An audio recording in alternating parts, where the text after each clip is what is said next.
Máster en Ciencias de las Religiones por la misma universidad. Actualmente es investigadora en formación en el programa de doctorado Historia y Estudios Humanísticos Europa, América, Arte y Lenguas de la Universidad Pablo de Olavide de Sevilla, en la línea de investigación Historia de las Religiones, bajo la dirección de la doctora Elena Muñiz y del doctor Emilio González Berrión. Aquí. Su tema de investigación se centra en el mantenimiento y la recuperación de la estética artística del arte tardorromano mediterráneo, así como de sus funciones simbólicas como mecanismo de la legitimidad en la consolidación del Califato de Córdoba, concretamente en el ejemplo de la Maksura de Al-Hakam II. Presta especial atención a la continuidad de sistemas constructivos, a aspectos iconográficos y a mensajes arquitectónicos que expresan el poder político-religioso a través de la disposición de los elementos litúrgicos en el edificio religioso. Acaba de venir hace poco, el año pasado, de realizar una estancia en el Departamento de Antropología Social en la Universidad de Granada. Pertenece al grupo de investigación Al-ACMES, Al-Andalus, Arte, Ciencia y Contextos en un Mediterráneo abierto, de Occidente y Egipto a Siria, de la Universidad Complutense. Actúa, y además esto me ha encantado cuando me han pasado la información, actualmente preside la Asociación de Jóvenes Investigadores en Ciencias de las Religiones y coordina la delegación de la Comunidad Valenciana, provincia de Alicante, del grupo CISEC, Comunidad de Inteligencia y Seguridad Global, dedicado a la prevención de la radicalización del terrorismo de ideología yihadista. Ya lo dejé. Cuando ya vi el miedo dije... Bueno, alguna colaboración sigue. Vale, de todos modos me parece un ejemplo estupendo de hasta qué punto la universidad no es algo que está separado de lo que es el mundo, sino que interactúa, participa, colabora y aporta en cosas tan aparentemente desconectadas como es el terrorismo islamista, la seguridad global, etcétera, etcétera. Entonces, bueno, por todo eso, muchas gracias por la ha participado en numerosos workshops, congresos y seminarios nacionales e internacionales, entre los que destacan el Fifth World Congress for Middle Eastern Studies en Sevilla en 2018, la Annual Conference European Academy of Religions en Bolonia en 2018, 2019 y 2020, el Congreso de la Sociedad Española de Ciencias de las Religiones en Sevilla en 2016 y en Zaragoza en 2018, y el Annual Congress of European Association for Study of Religion en Tartu, Estonia, en 2019. Cuenta ya con una lista amplia de publicaciones, a pesar de encontrarse todavía en las etapas iniciales de su carrera científica. Y, en fin, yo creo que todo esto prueba la autoridad sobrada en el tema para el que nos va a hablar, que es, como reza la pantalla, el fenómeno religioso a través de la arquitectura. Fueron mezquitas los primeros oratorios islámicos. Pues muchísimas gracias, adelante. Gracias, Irene. La verdad que me he cansado de escuchar el currículum, digo, madre mía. Cuántas cosas en tan poco tiempo, ¿no? Que se acelera mucho el tiempo. Bueno, muchísimas gracias a todos y a todas por estar aquí esta mañana. Me vais a perdonar porque llevamos 4 días en Madrid sin parar de hablar y llevo la voz ya destrozada. Y muchísimas gracias a la profesora Elena Muñiz por haber hecho su intervención anterior a la mía, y sobre todo disculpar al profesor Juan Manuel Cortés, que ya me gustaría a mí que estuviera él hablando y que no tuvieran que escucharme a mí ahora hablar de estas cosas y lo hubiéramos pospuesto, pero las circunstancias son las que son. Bueno, muchísimas gracias, de verdad, y bueno, Elena, me ha encantado todo lo que has dicho, porque yo, mientras ella estaba hablando de Adriano, yo estaba pensando en que todo esto se podría traspasar a la época del Hakam II de Córdoba. Y en algunas ocasiones me estaba acordando hasta del rey Boabdil de Granada, cuando describías a Adriano, ¿no? Como ese rey o ese emperador sensible y que ha pasado en la historiografía a veces como un poquito blandito, ¿no? En algunas ocasiones. Bueno. Como les digo, yo voy a hablarles del fenómeno religioso a través de la arquitectura, a través de ese contexto arquitectónico, y yo sé que la pregunta es un poco pretenciosa, lo de si fueron mezquitas los primeros oratorios islámicos. Ya les puedo adelantar que no lo sé. ¿Vale? Lo que pretendo hacer en esta comunicación, y es lo que estoy trabajando con el profesor González Ferrín y con la profesora Elena Muñiz en la tesis, es observar qué elementos artísticos nos definen el arte islámico. Es decir, ¿cuándo podemos empezar a hablar de un lenguaje o de un canon estético que podemos llamar islámico? Y si ese canon estético lo encontramos de la misma manera en Al-Ándalus, en la península ibérica, y se parece tantísimo al canon oriental, al canon de Bagdad, al egipcio, etcétera, etcétera. Entonces vamos a ver qué elementos se incorporan, porque se incorporan elementos que ya se conocían en toda esa estética y cuándo arranca todo eso que podemos llamar el arte islámico. Lo que se pretende, y de hecho es lo que hemos estado discutiendo estos días en el seminario celebrado en Madrid, que por cierto les recomiendo el espacio en Olumen, una galería de arte que es una iglesia en la que se celebra culto, pero luego se convierte en galería de arte y en sala de exposiciones, es una maravilla. Pues hemos estado debatiendo sobre lo divino y lo estético y cómo se puede explicar la religión a través del arte y no al revés. Y no el arte a través de la religión, que es como normalmente la historiografía muchas veces nos enseña esos estilos artísticos que se desarrollan a lo largo del tiempo.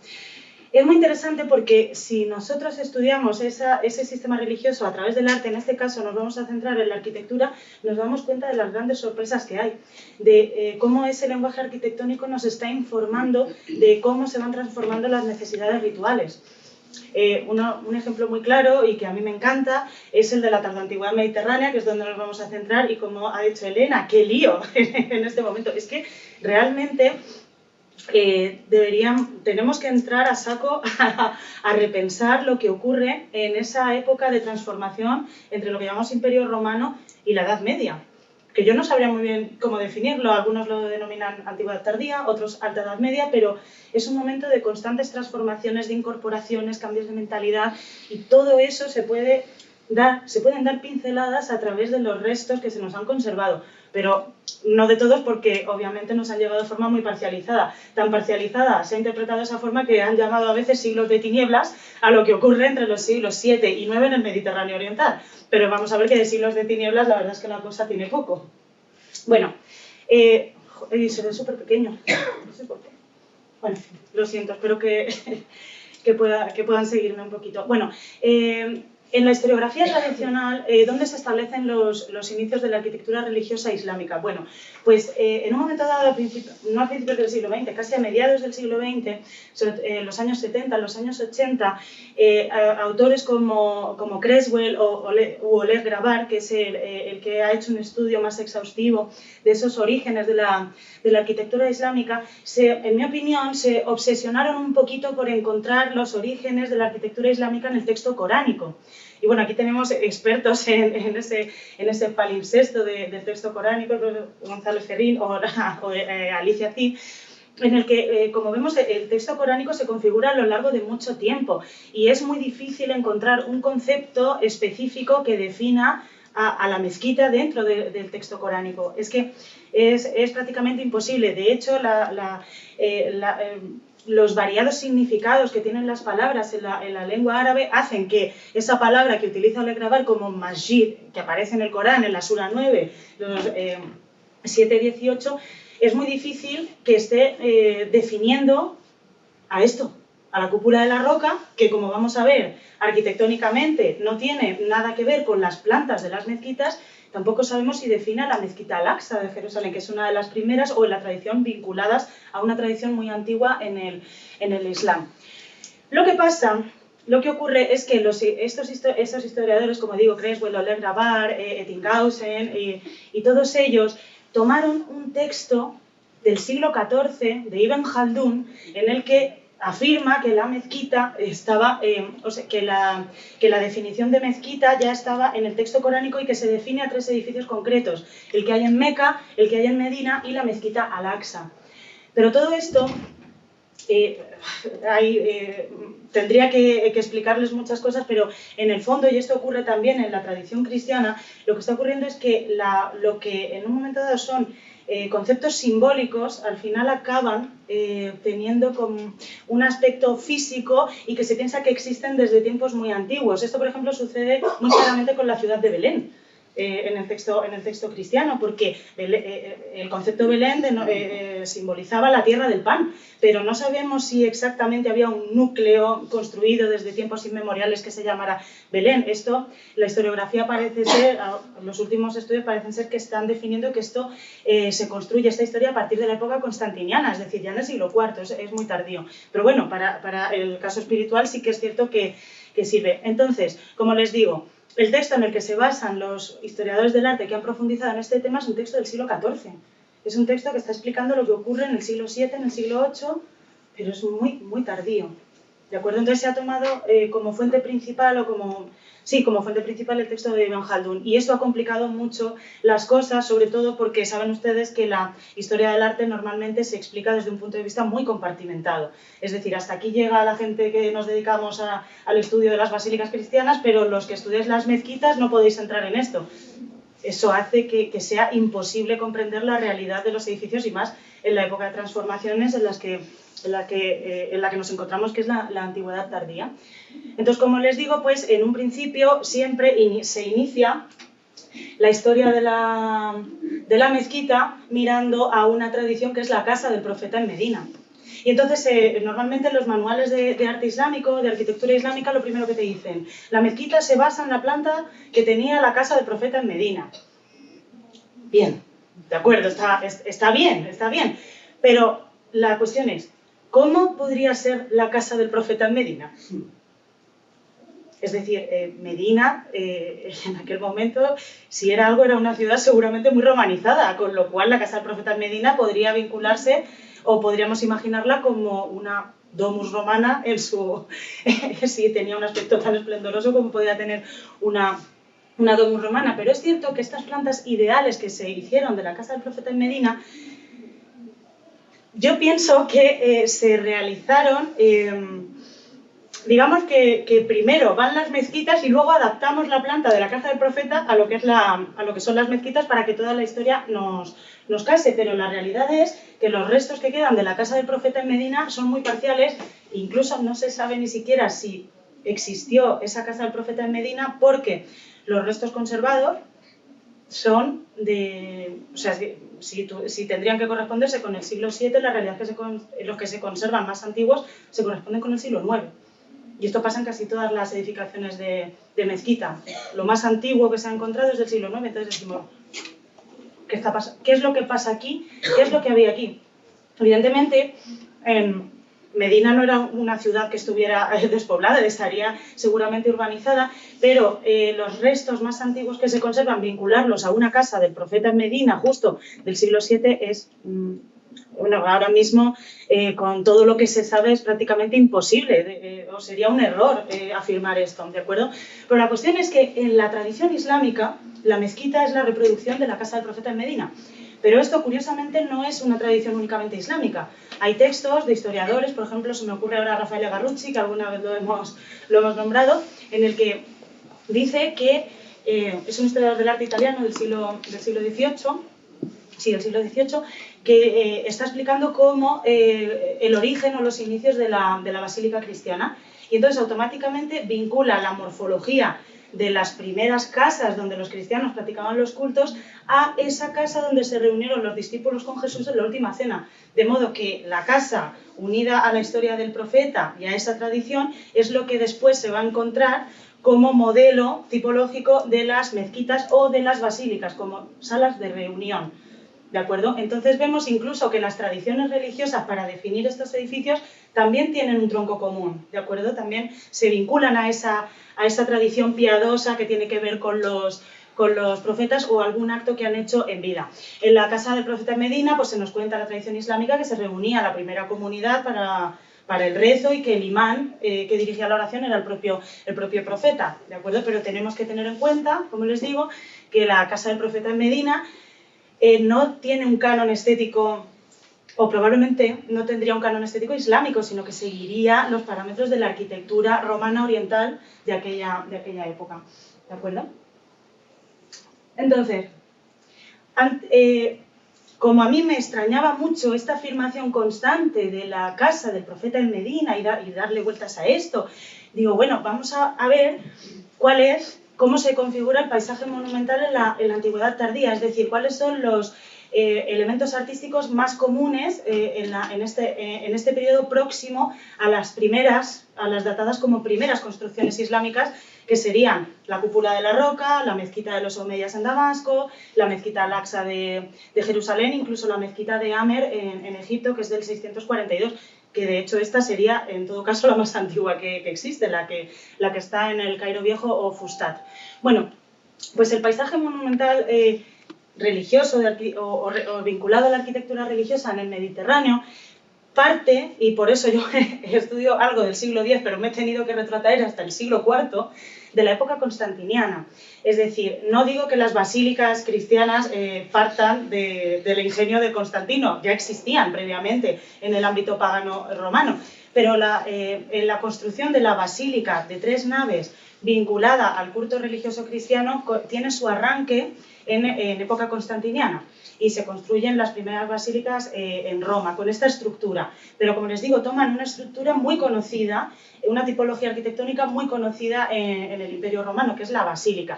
La basílica era un lugar polivalente, como diríamos ahora, es un espacio donde se impartía justicia, donde se realizaban, parece ser, transacciones comerciales, no sé exactamente si esto también ocurría, pero entiendo que sí. Es decir, era como un espacio de reunión donde sucedían muchas cosas. De hecho, la mezquita va a seguir teniendo ese carácter.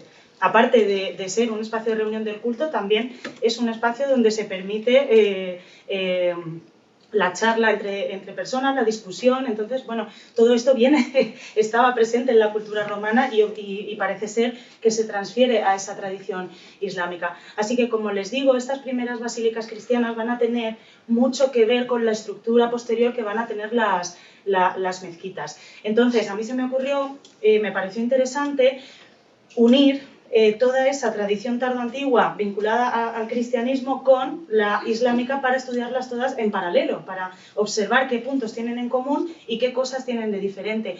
Y ahí es donde les digo que me encuentro muchas sorpresas y algo muy bonito, porque no solamente que se tome la misma planta o el mismo alzado, sino que elementos constructivos de unas se llevan de unas a otras cuando hay cambios de uso.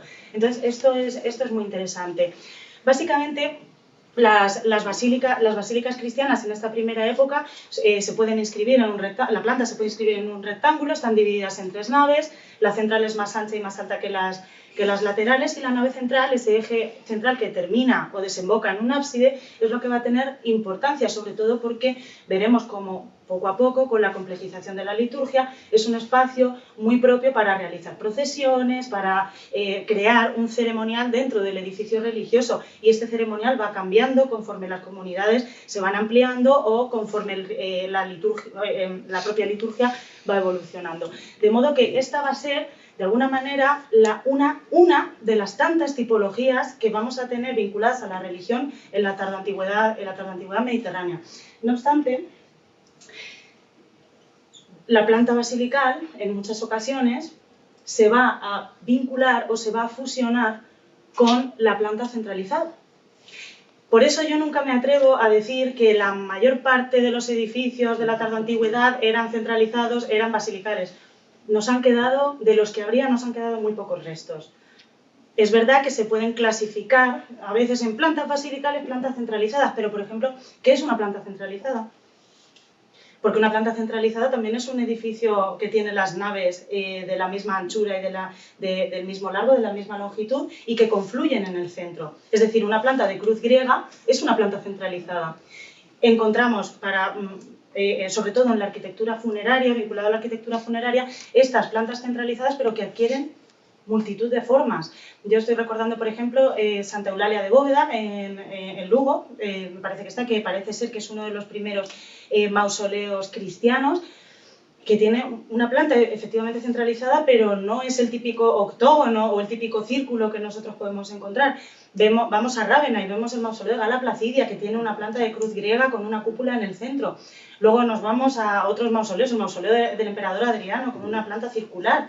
Todo ello son plantas centralizadas, pero son modelos tipológicos diferentes y muy variados. Entonces, la antigüedad tardía es variadísima. Como les digo, Sí que es cierto que para los edificios funerarios se suele utilizar esa planta, parece ser que se suele utilizar esa planta centralizada, y para la realización del culto se suele utilizar la planta basilical, ¿vale? Estas basílicas cristianas. Por cierto, no les he dicho, esta es San Juan de Letrán, que en Roma, que es el modelo típico de basílica, y aquella es San Ambrosio de Milán, ¿vale? También la primera planta del siglo IV, pero San Ambrosio de Milán es complicadísima porque la última reforma fue del año 1948 y yo no sé lo que queda, pero desde luego la planta parece ser que se mantiene, sí, se destruyó completamente en la Segunda Guerra Mundial, sí. Pero bueno, a donde quería llegar es que para mí uno de los... No me gusta situar en una fecha concreta nada porque tampoco nos dice mucho, pero sí que es verdad que uno de los momentos quizá más especiales de esta antigüedad tardía y que supone un arranque para la combinación entre todas las plantas que ya se conocían de época romana y que va a tener un reflejo posteriormente en la Edad Media, sobre todo oriental, y en el Imperio Romano de Oriente, es la construcción de Santa Sofía de Constantinopla. Aparte de que un edificio de estas dimensiones llamaba la atención, pero no era desconocido porque el Panteón de Agripa ya estaba cubierto con una cúpula, entonces la arquitectura cupulada era conocida. Pero la Basílica de Santa Sofía, el genio de esta construcción radica en la combinación de... Mejor les voy a hacer la pregunta, ¿Santa Sofía es una planta centralizada o es una planta basilical? Basilical, ¿no? Sí, pero la sensación que uno tiene cuando entra a Santa Sofía, cuando entramos a Santa Sofía, lo que llama la atención es la cúpula, ¿de acuerdo? Pero ese es el genio, para mí, de la Basílica de Santa Sofía, la capacidad de crear una planta basilical combinada con una planta centralizada, la cual ya te está marcando que debajo de esa cúpula sucedían cosas, y sucedían cosas muy importantes. Y ese ceremonial que el emperador Justiniano y los arquitectos, los mecanógrafos, tanto se ha escrito, ¿verdad, Irene, sobre Santa Sofía de Constantinopla, todo ese genio y todo ese ceremonial queda situado en el centro de la cúpula, y esto es lo que va a marcar el arranque, como les digo, de la arquitectura bizantina. El problema es que entre Santa Sofía y el tipo iconográfico de iglesia, que es la iglesia cruciforme con cúpula, que va a ser la que en la Edad Media, en el Imperio Bizantino, en la época medieval, se va a desarrollar, hay un silencio muy grande. Es decir, se construye Santa Sofía en Constantinopla, en la capital del imperio, y de repente, un silencio, que es lo que se ha llamado los siglos de las tinieblas, ¿vale? Pero tenemos algunos ecos de ese reflejo de Santa Sofía, del impacto visual que tuvo Santa Sofía. Por ejemplo, la iglesia de Santa Irene. La iglesia de Santa Irene existía previamente a la construcción que queda en la actualidad, ¿vale? Se reformó tras la revuelta de la Nica, y la Basílica de Santa Irene pues también tiene esa planta basilical, y además se colocan dos cúpulas. O sea que la cúpula no empieza a adquirir porque ya lo tenía, pero se va repitiendo constantemente en todas estas construcciones. Lo interesante, y les voy adelantando cosas, es que la cúpula va a ser un elemento fundamental en la arquitectura islámica, transferida directamente desde el Imperio Romano, ¿de acuerdo? Entonces, Basílica de Santa Sofía, uno de los sitios, luego volveremos a ella, y también los santos lugares. La planta que el otro día hablábamos, Emilio en Madrid, es la planta actual de la Rotonda de la Anástasis, que es la que existe ahora, es de la época de los cruzados. Pero previamente, las excavaciones lo han demostrado, la Rotonda del Santo Sepulcro, el primer proyecto de la Basílica del Santo Sepulcro, tenía una planta martirial, una planta centralizada, conmemorativa.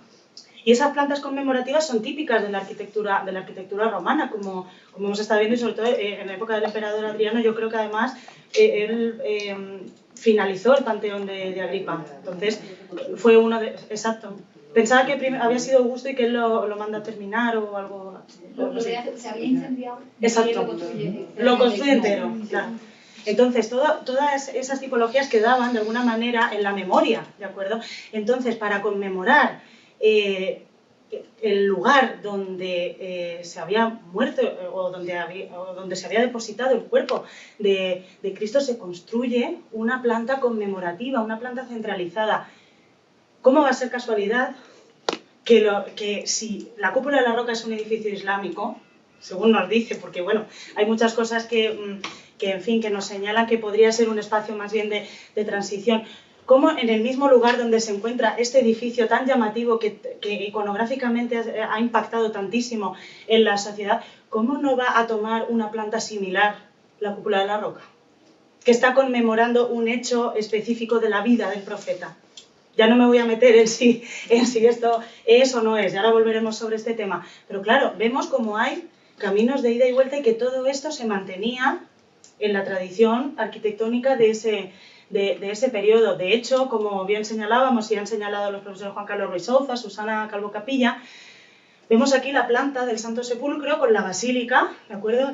Qué pena no te di un puntero. Con la basílica, y aquí tenemos la rotonda de la Anástasis. Fíjense el eje que marca la mezquita Al-Aqsa con la cúpula de la roca. Parece, si lo viéramos con un dron desde arriba, que he intentado buscar esa imagen pero no la he encontrado, veríamos que se reproduce una planta parecida. La basílica, en aquel caso la mezquita. ¡Uy, qué bien! La primera vez que lo uso fue el otro día. ¿Cómo va?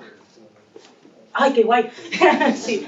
Bueno, veis aquí la mezquita Al-Aqsa y veis aquí que marca un eje con la cúpula de la roca. Y aquí el Santo Sepulcro, lo mismo. Tenemos aquí la basílica y en la parte de atrás la rotonda de la Anástasis.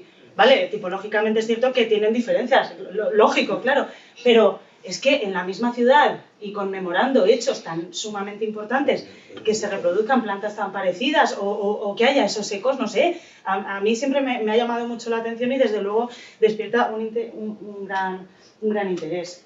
Entonces, como luego volveremos sobre el significado, posible significado de la cúpula de la roca, pero quería que fueran viendo cómo de un lado a otro, en algo que nosotros, que aquí no podría entrar un estudioso de la antigüedad tardía a explicar nada, y aquí no podría entrar ningún islamólogo, parece ser, a explicar nada, cómo son edificios muy similares, o reproducen algo muy similar, ¿de acuerdo?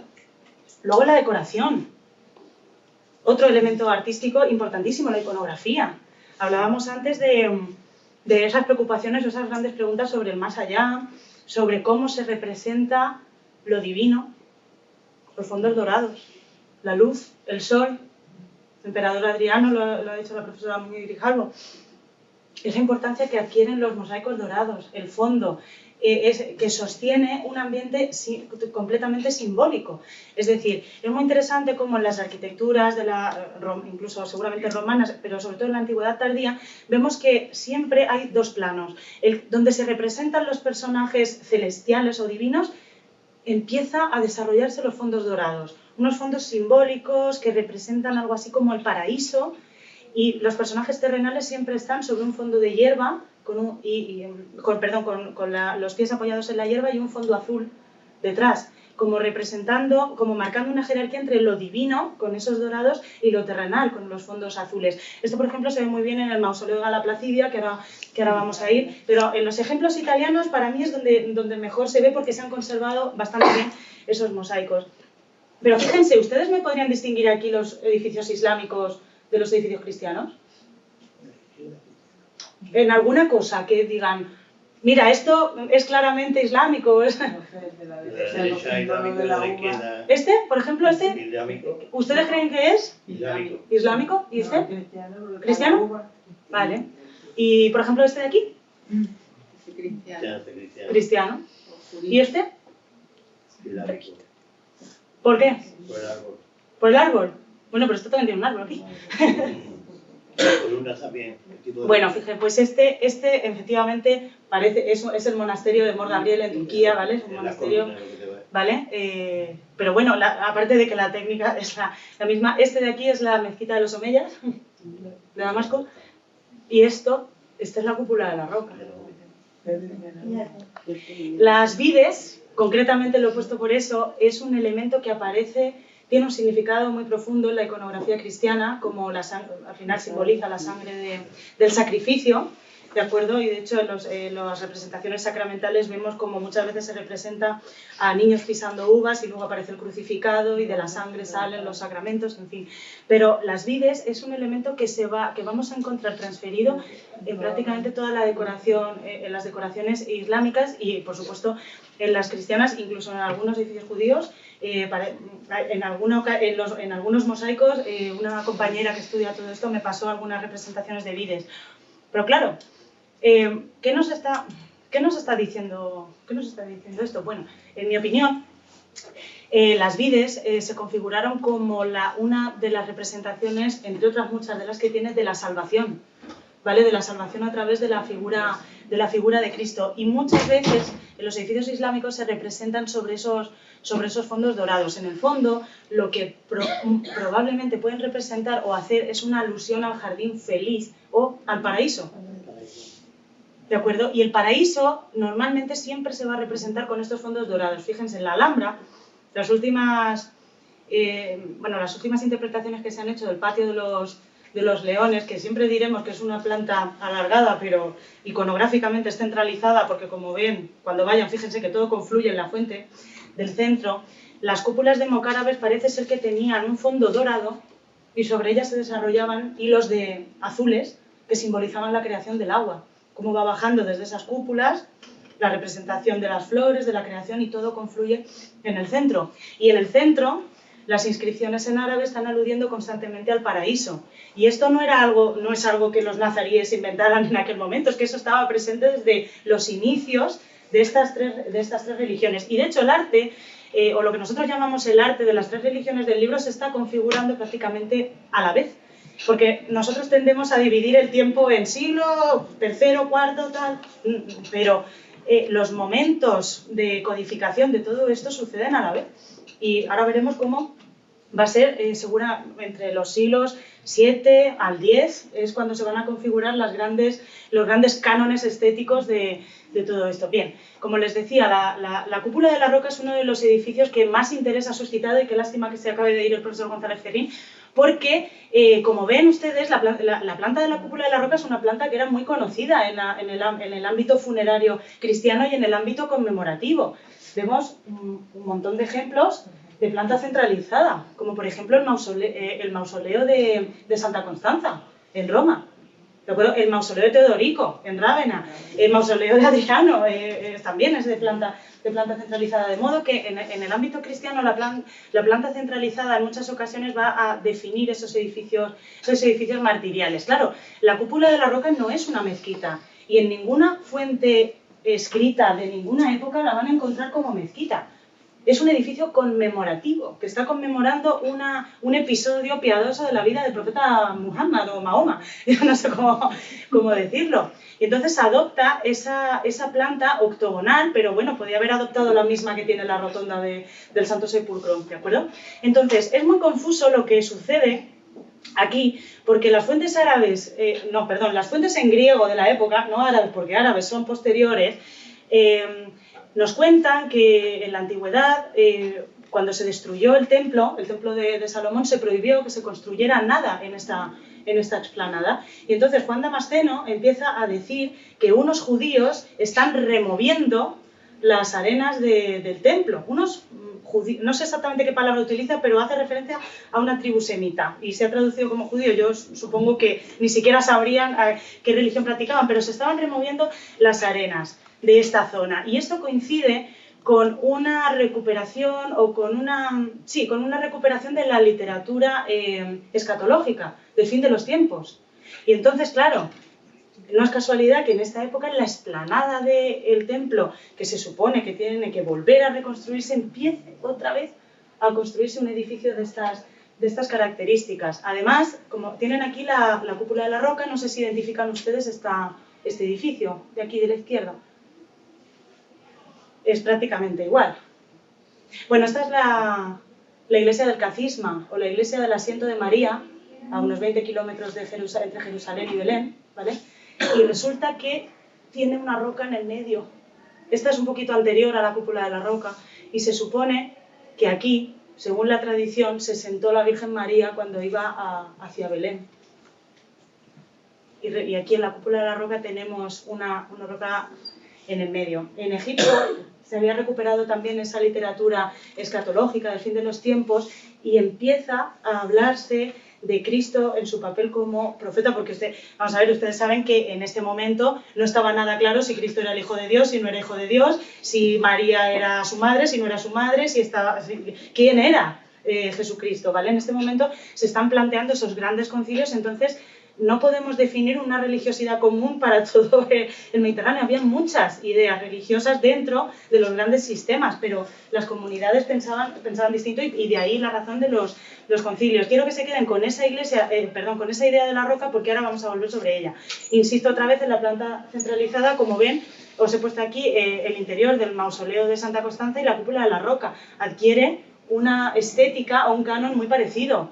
Ven ustedes las columnas, los arcos de medio punto, todo conocido en la arquitectura romana, claro.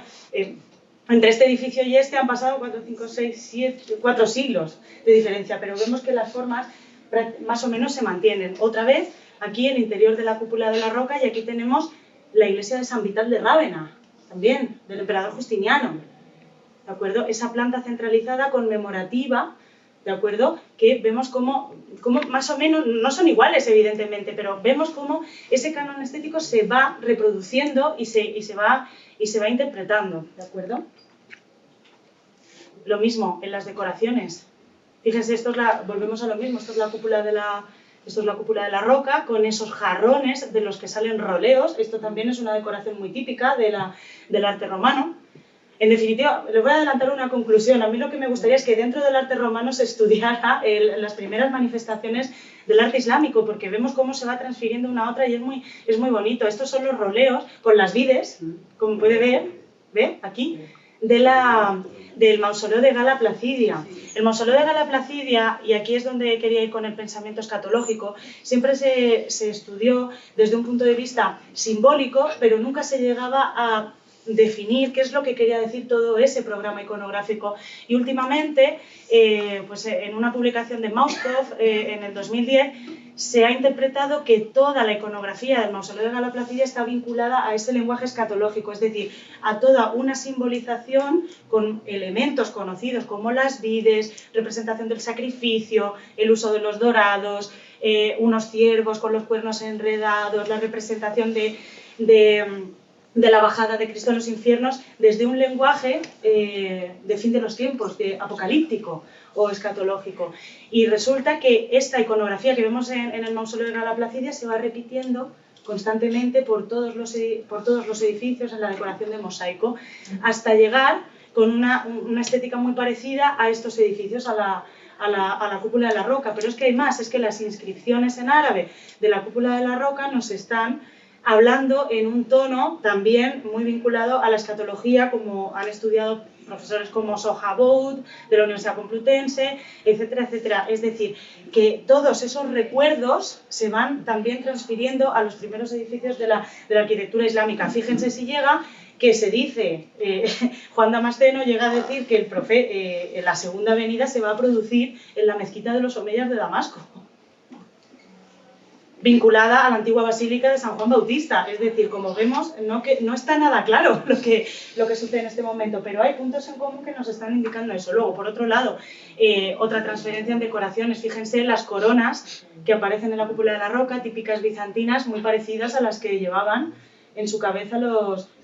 Está la emperatriz Teodora, que me encanta la emperatriz Teodora en esta representación, que por cierto diré que es una gran mecenas de monasterios coptos en Constantinopla, y bueno, la verdad que una de las grandes protectoras de las artes en la antigüedad tardía, pero vemos cómo toda esa iconografía se va transfiriendo en los edificios. El hecho de que aparezcan estas coronas votivas de tradición bizantina en la cúpula de la roca, la mayor parte de los historiadores como André Grabar, que no es Oleg Grabar, es André Grabar, las vinculan al triunfo del Islam sobre el Imperio Romano de Oriente.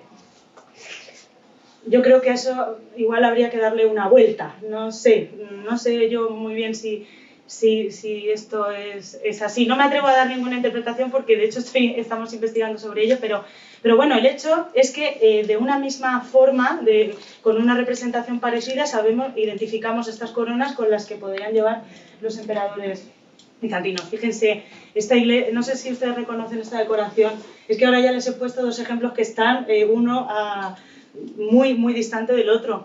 Esto está en España. Esto es la iglesia de Santa María en Quintanilla de las Viñas en Burgos. Les recomiendo que vayan porque está en medio de la nada, está medio construida, es una iglesia visigoda preciosa y toda la parte de fuera está llena de cenefas con la representación de las vides. Y fíjense aquí, esto es la cúpula de la roca, el mármol por dentro, pero esto ya es la reforma otomana, la reforma turca. Y los turcos, si hubo un imperio islámico, ni el de los omeyas ni el abasí, fue el imperio turco, de hecho. Y fíjense cómo mantienen incluso en aquel momento la decoración de vides, seguramente por tradición o porque estaba muy asumida.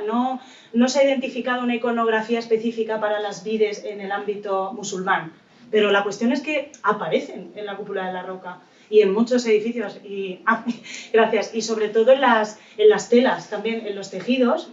Hay un artículo precioso de un compañero que se llama Víctor Rabasco de cómo se transfiere la decoración de las telas de los textiles a la arquitectura islámica. Es muy bonito.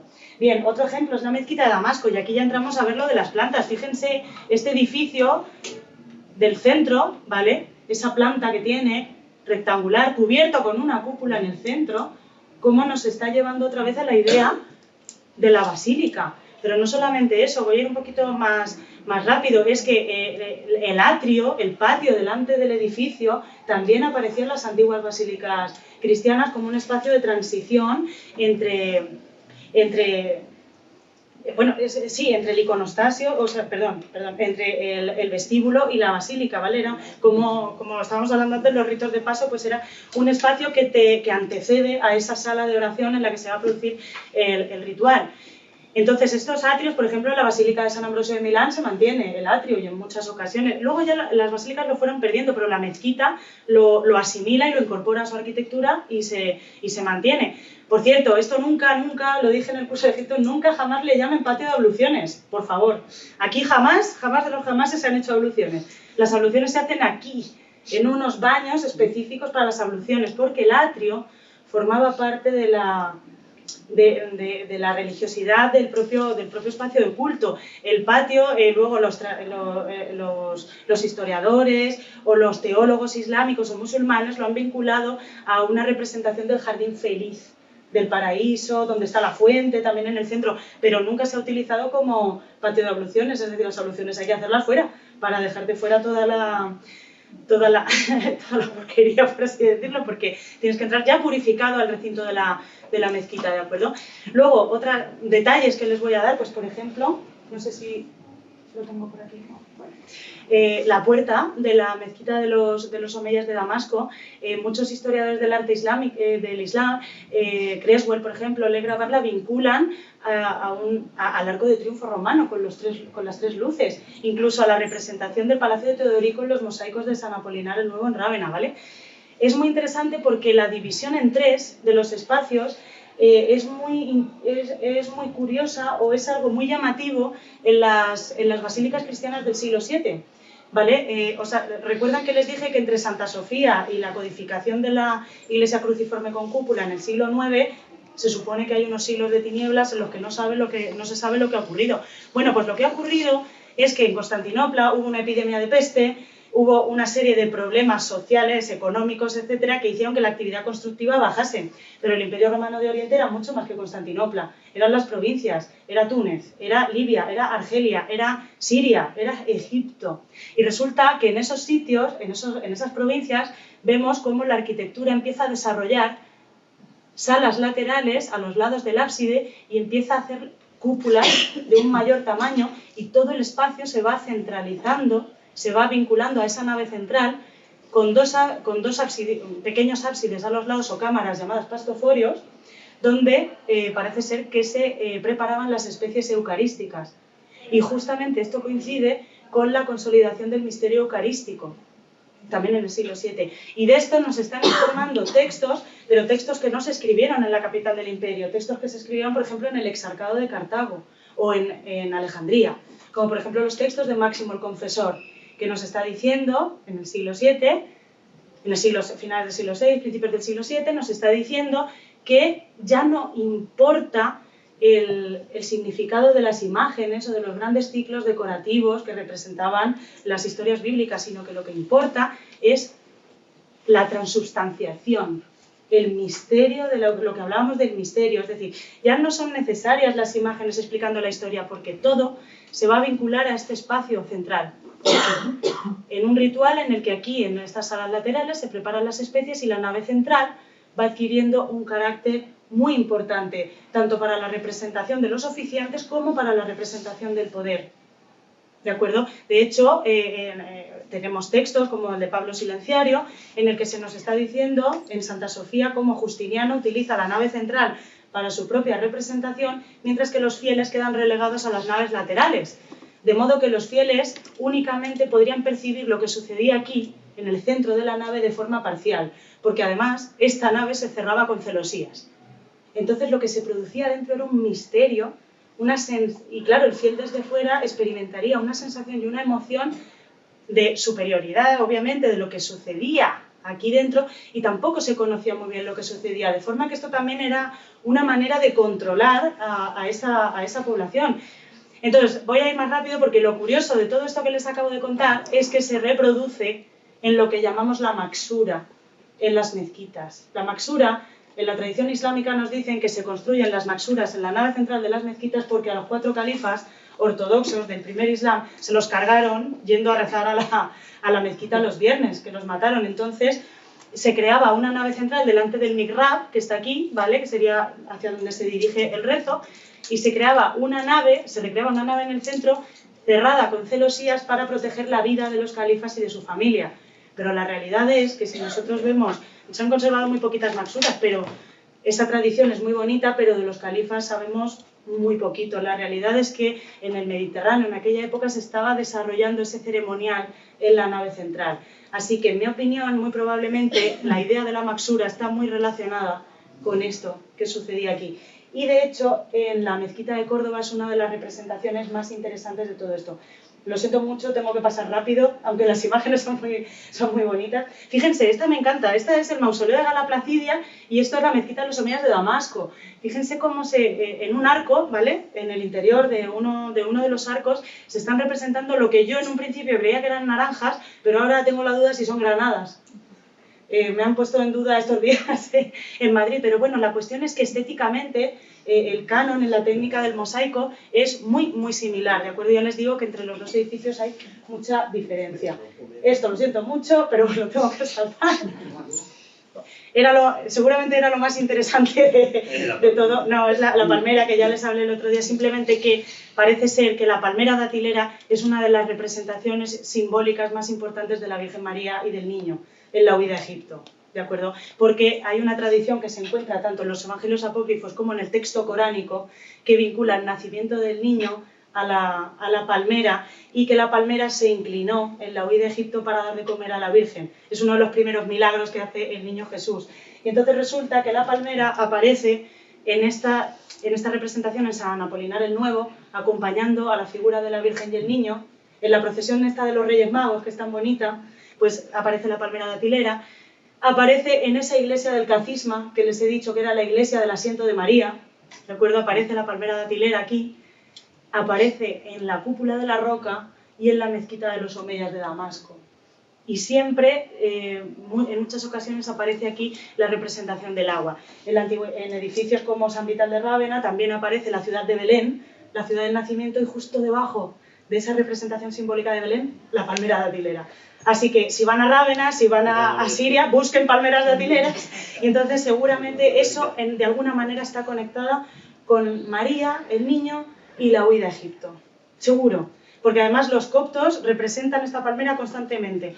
Y alguien me preguntó un día sobre San Baudelio de Berlanga, que tiene esa palmera, y si eso tiene algún significado mariano. Yo no lo sé, pero seguro que si investigamos aparece algo que tiene que ver con la Virgen y el Niño, porque además hay palmeras datileras. Bien, llegamos a Córdoba.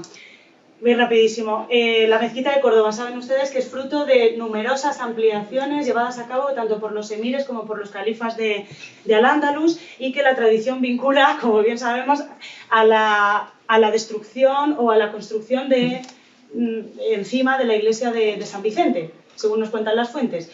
Bien, estas fuentes que nos vinculan la mezquita de Córdoba, la iglesia de San Vicente, bueno, de hecho, Basílica de San Vicente creo que en ninguna fuente árabe aparece así.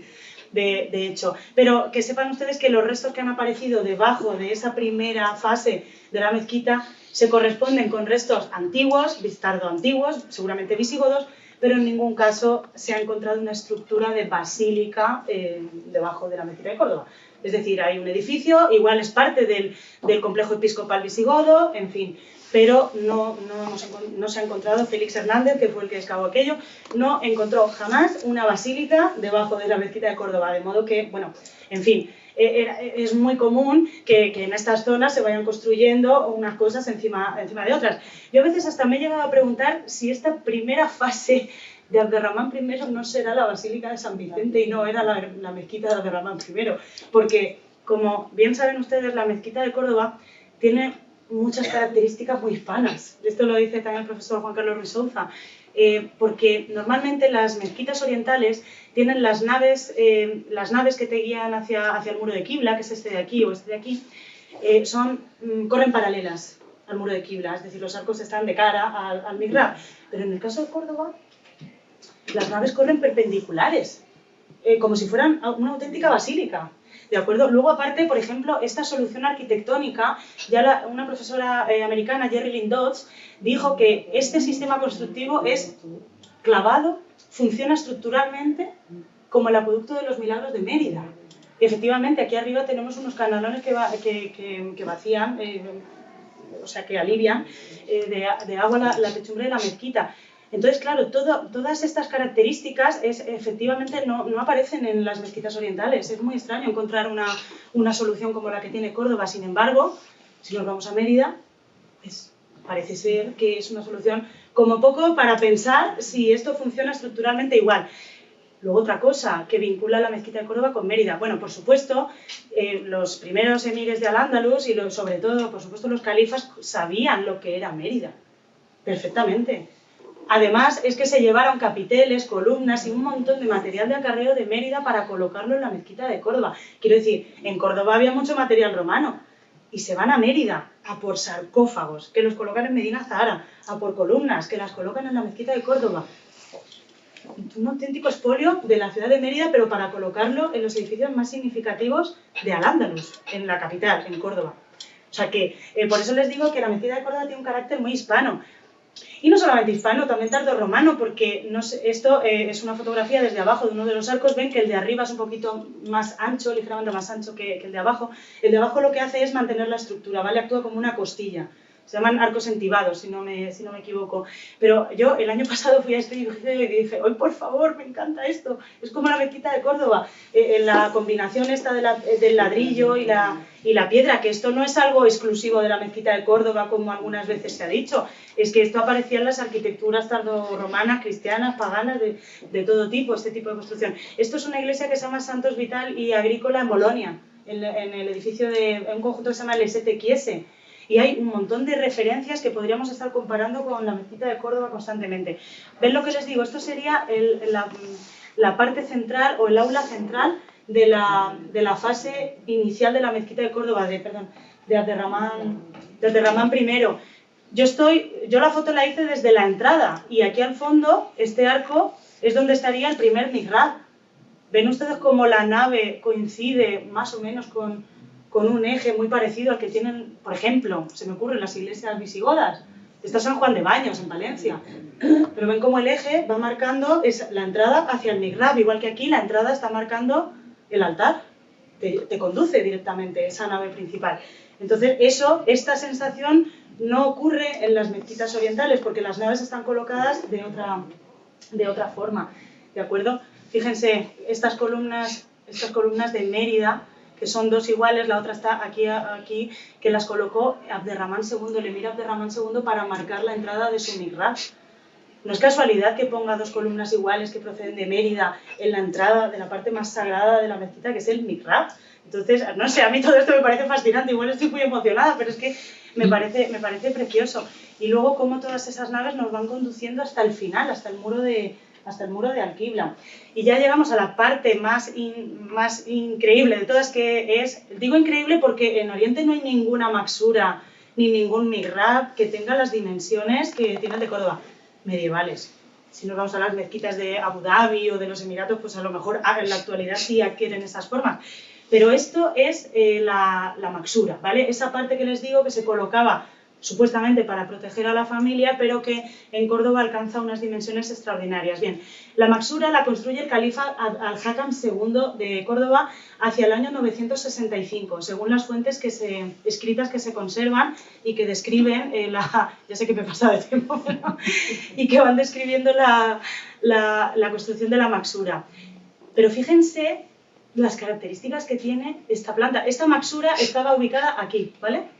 Lo que pasa es que parte de ella la hemos perdido por la construcción de la Capilla Real de Córdoba. Se perdió en el siglo XIII, se desmontó parte de la Maksura para ubicar ahí la Capilla Real.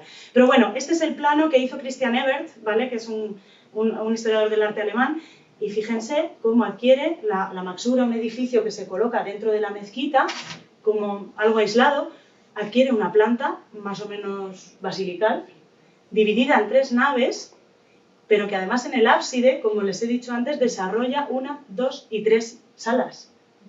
Esto es algo que en ninguna Maksura que se conserva, ni Kairouan, en Túnez, ni en Egipto, esto no aparece en ninguna. Y además toda la profusión decorativa de este espacio. Bien, las interpretaciones que se han hecho, bueno, pues una de ellas, como Al-Hakam II era hijo del primer califa, Abderramán III, que construyó el Palacio de Medina Zahara, pues resulta que el Salón Rico de Medina Zahara efectivamente tiene unas dimensiones y una forma muy similar a la que su hijo Al-Hakam II construye dentro de la mezquita de Córdoba. Pero yo decía, bueno, sí, Abderramán III construye aquí el Salón Rico, pero digo, madre mía, si es que a mí me recuerda esto muchísimo a estas basílicas visigodas, como ven, una planta rectangular con 3 naves en la cabecera, y aquí lo mismo. Esta es muy parcial, esta es la iglesia de Bobastro, en Málaga, ¿vale? Del siglo IX, una iglesia mozárabe o tardorromana, con 3 naves, y aquí 2 salas laterales y la central a modo de ábside. Esto está en Sevilla, esto es la Basílica de Gerena, la Basílica Paleocristiana de Gerena, ¿de acuerdo? Y vemos aquí en la Maksura, otra vez, en esa Maksura de Al-Hakam II, estas 2 salas y la sala del Mihrab. Esto me lo voy a saltar. Y luego, lo que les decía, todo cubierto con cúpulas por todas partes. Tenemos 6 cúpulas, ¿de acuerdo? Toda esa profusión. Ven ustedes cómo además se van creando estas fachadas monumentales que van marcando la entrada de la Maksura. Y esto es el Mihrab, ¿vale? El nicho ya del Mihrab. Tienen que imaginarse que esto estaba todo cerrado con celosías, ¿de acuerdo? Es decir, este espacio, estas 3 naves estaban reservadas únicamente al poder califal, ¿de acuerdo? Entonces, a mí, pues la verdad es que me sugiere que esto tiene mucho que ver con aquella idea planteada en Santa Sofía de esa nave cubierta con una cúpula, donde en el centro solamente accedían el emperador Justiniano, su corte y los oficiantes, y aquí los imanes, los alfaquíes probablemente, el califa y su familia. Todo esto cerrado, cubierto con cúpulas, con esos magníficos mosaicos dorados, y donde los fieles relegados a las naves laterales pues no tendrían posibilidad de ver enteramente lo que estaba sucediendo en ese espacio. Entonces, ¿cuál es la cosa? ¿A dónde quiero llegar? Pues que normalmente la Maksura se estudia siempre desde ese punto de vista religioso, pero si atendemos al lenguaje artístico y al lenguaje arquitectónico, esta Maksura, esta planta, nos está llevando, a través de su decoración arquitectónica, de su forma, a los modelos tardoantiguos y tardorromanos que se habían desarrollado en el Mediterráneo y que seguían construyéndose de la misma forma. De modo que, como decía al principio, para mí está siendo en esta ocasión mucho más fructífero estudiar la religión a través del arte, es decir, qué me dice la iconografía y estos mensajes arquitectónicos, más que acoplar ese sistema religioso a unos edificios que en realidad lo que estaban era supliendo un programa de necesidades. Ven ustedes aquí incluso el nicho del Mihrab, de la Maksura, cómo está reproduciendo la concha que aparece en el ámbito visigodo, pero que se puede vincular a la hornacina de la veneración grecolatina, donde se colocaba a los dioses, etcétera, etcétera. Entonces, bueno, pues quería terminar con esta imagen, que es que me encanta el mausoleo de Gala Placidia, y aquí, como ven, la cúpula del Mihrab y la de la Maksura en la mezquita de Córdoba. Así que siento mucho haber ido tan rápido, pero estoy, gracias.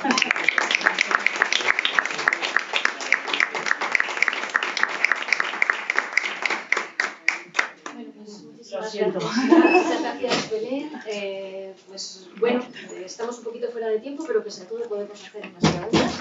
Muchísimas gracias por esta presentación donde, bueno, yo sinceramente he aprendido mucho de un ámbito que desconozco por completo, porque queda muy claro que cuántas similitudes hay de cosas que aparentemente son tan distintas. Exacto. Adelante. Pues una preguntita, Belén, mira, Sí. con respecto a esa simbología de las uvas, Sí. que no, con respecto al islamismo y eso, pues yo he leído que eso de hubo una traducción del Corán que se ha usado mucho, Sí. que se le prometía 12 vírgenes en el paraíso. Las pasas. Cuando parece ser que la traducción ahora mismo es la de las pasas. Uvas pasas. Sí. No son 12 vírgenes, sino 12 uvas pasas. Pues, lo mismo las uvas. Es que precisamente esta pregunta se le hicieron a Emilio hace unos días en Madrid y entonces yo lo de las uvas pasas me enteré hace 2 días. Pues si te digo la verdad, Concha, voy a investigarlo o le voy a preguntar directamente porque no sé. Desde luego en este momento no tiene que ver con eso porque a la vez que se está formando esta estética del principio, cúpula de la roca, mezquita de Damasco, seguro que no sé si me vas a dar la razón, pero yo creo que en este momento también se está formando el texto coránico, es decir, que van a la par y no es que el texto exista y luego se haga el edificio, sino que es algo que funciona, se crea de forma paralela. Entonces, para mí, en mi opinión, el hecho de que las vides se repitan tantísimo en esa idea de la salvación vinculada al paraíso, ya hemos hablado que esto existía ya en la época de Adriano, esta idea vinculadas a Cristo, al sacrificio, el culto mistérico incluso, no sé, a mí me sugiere que está mucho más vinculada a una transferencia desde el ámbito judío-cristiano más que al texto coránico propiamente dicho. No sé si tú puedes comentar algo con ella, pero sí, creo que sí, gracias.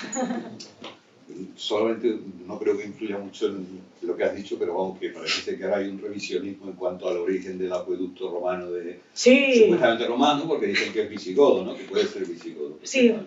Pero muy buena pregunta, porque para el caso que nos ocupa, que es la mezquita de Córdoba, de hecho hasta sería casi mejor que fuera visigodo, porque en el tiempo está mucho más cerca de esto, pero realmente es una de las cosas curiosas, ¿no? Que lo hemos hablado tantísimo, lo de la teoría de los estilos. Y es como, a mí me encantaría que algún día alguien me dijera qué diferencia hay entre lo visigodo y lo mozárabe. Porque digo, el arco de herradura es un arco que aparece en la arquitectura romana. De hecho, en Santa Eulalia de Bóveda, en Lugo, aparece el arco de herradura. En Siria tenemos ejemplos de arcos de herradura en el siglo VI. Entonces, digo, ha habido mucha polémica en todo esto porque hubo unos años en los que algunos arqueólogos dijeron que toda la arquitectura que nosotros llamamos visigoda en realidad es posterior a la conquista islámica. Entonces el canal de transmisión sería el famoso canal de transmisión omeya. Pero claro, esta propuesta nueva de nueva cronología hizo que muchos arquitectos, historiadores del arte se tiraran a estudiar de nuevo las estructuras de lo visigodo y de lo islámico. Y resulta que es que la mezquita es muy improbable que si la mezquita de Córdoba se configura como el edificio representativo del Estado emiral, tenga esos problemas estructurales que tiene y los cristianos sometidos, bajo unas técnicas que vienen de Siria, hagan edificios en piedra que no se caen. O sea, porque son perfectos. O sea, Santa María de Mel, que se me ocurre, por ejemplo, una iglesita preciosa, les recomiendo, en Toledo, en un pueblito de Toledo.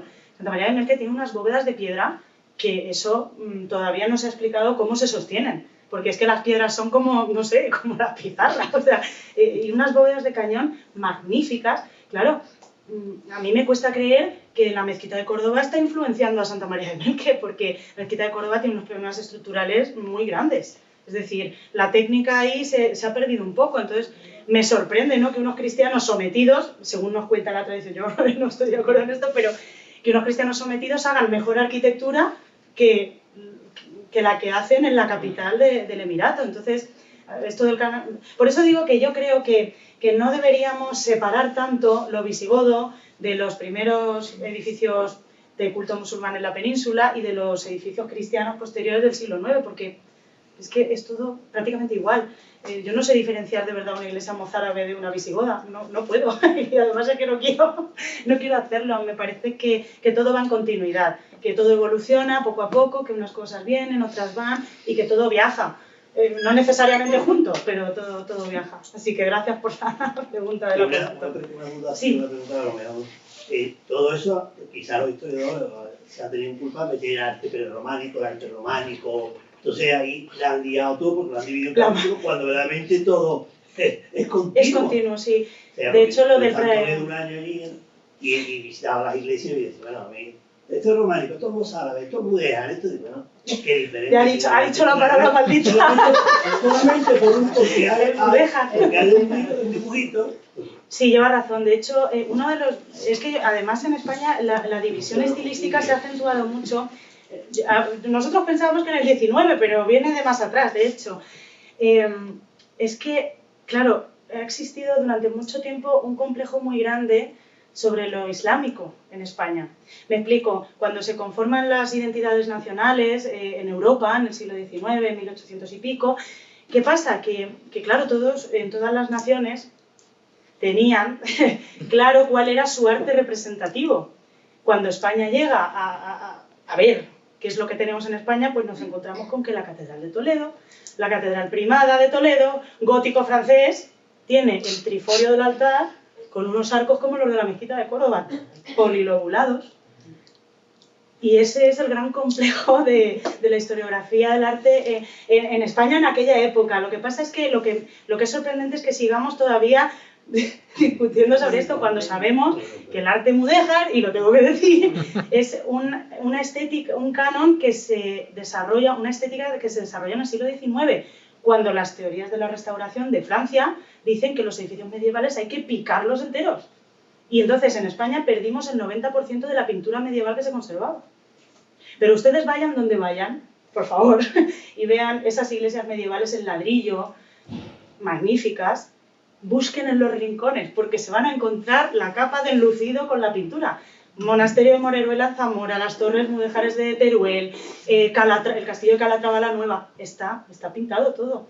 Y además pintado con una estética muy parecida a lo que se desarrolló en Al-Ándalus. De hecho, yo creo que el arranque del arte andalusí o del arte islámico empieza con la proyección visual de la Maksura de Al-Hakam. A partir del siglo X encontramos en el norte de España muchas iglesias que están reproduciendo esas mismas formas, que no dejan de ser formas tardorromanas incorporadas y transformadas a un lenguaje distinto. Entonces, a mí me parece muy bonito esto. Y no tenemos necesidad de cortar la historia tanto. No sé, es lo que yo pienso. Hola. Muchas gracias. Quería plantearle una cuestión o destacar al menos una idea que ha expuesto antes. Sí. Que es explicar la religión a través del arte, ¿no? Sí. Me acuerdo de un trabajo que hice para Estética Árabe-Islámica que se llamaba La Kaaba y la Piedra Negra, el arte y la religión. Y ahí hacía mención si la religión y el arte no han ido de la mano. Es decir, para hacerse más visible, más comunicable, la religión, para adquirir grandeza, ha tenido que pactar con el arte, ya sea a través del simbolismo, de la representación, la decoración arquitectónica, claro, este tipo de asuntos. Si no se hubiese quedado, es decir, si no se hubiese sofisticado tanto, hubiese quedado en sus estructuras más primigenias, más arcaicas, no hubiese evolucionado tanto. Sí, sí, no, y además has puesto un ejemplo muy bueno.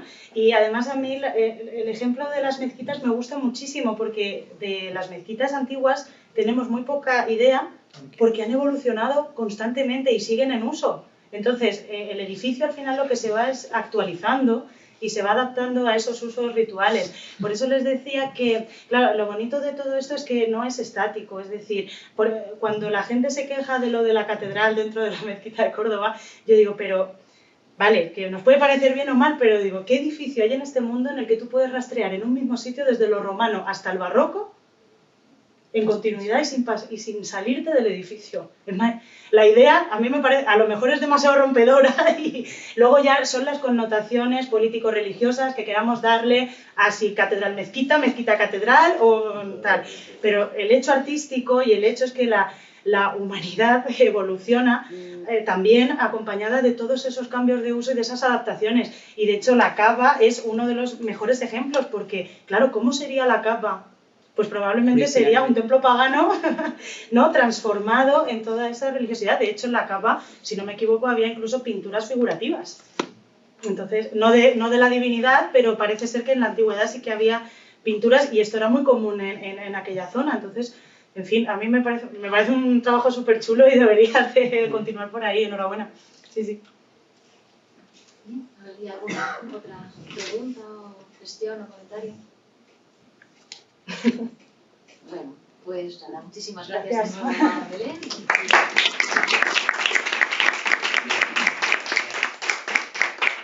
Bueno, si quieren les paso el PowerPoint para que vean las fotos. O sea que me gusta compartir esto porque bueno, a mí me sirve para hacer mis trabajos.